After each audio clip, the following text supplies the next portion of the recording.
Are you constantly hiring people and wondering if you can get them up to speed faster? Well, in today's video, I'm going to show you how to create a world-class training system.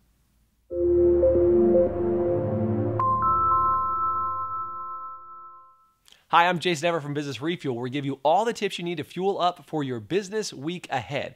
So, are you in a capacity where you have to get people up to speed quickly and you want to make sure that you're doing it in the best possible way? Or maybe you're in the capacity where you keep giving people tasks and you're training people, but you're not getting the result that you're after. Well, there's a very simple 4-step process to make sure you create a world-class training, and here it is. Step number 1 is called I do, you watch. Now, in most training organizations, that's kind of the extent of the training, right? Is they say, I do it, you watch it, you're the understudy, and then maybe if you're lucky, you write down some notes, and then you're left to do it on your own. And if you have a world-class training system in most organizations, it just means that you wrote it out in advance and then gave it to them and said, here, watch me do it, congratulations, now you're trained. Okay, that's how most people operate.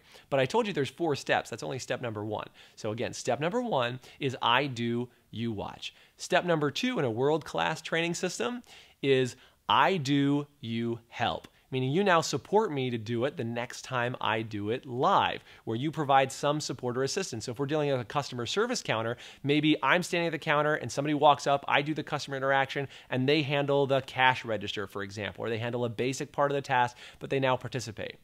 Level 3 is called you do, I help. So now they're actually interacting with the customer and I'm helping out with the cash register. So I'm making it easier for them.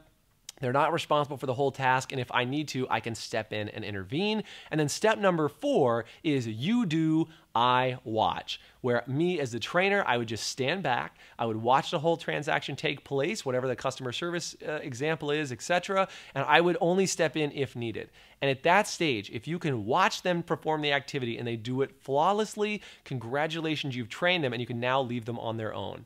But for most organizations, they usually just do step 1, maybe they do step 1 and maybe step 4, but step 2 and step 3 are left off. So if you want to have truly that world-class quality of training, use all steps, step 1 through 4, and I promise it will transform the training inside your organization. So if you like this video, give it a like, give it a love, put in the comment section down below. I'd like you to say, what are some of the things, what are the steps you use? Do you use step 1, step 2, do you use all 4? I'd like to know. If you have any more steps, add them in below. And if you want other people to get some value out of this, share the video and make sure they get it as well. That's it for me, Jason Everett. Until next time, have a fantastic week.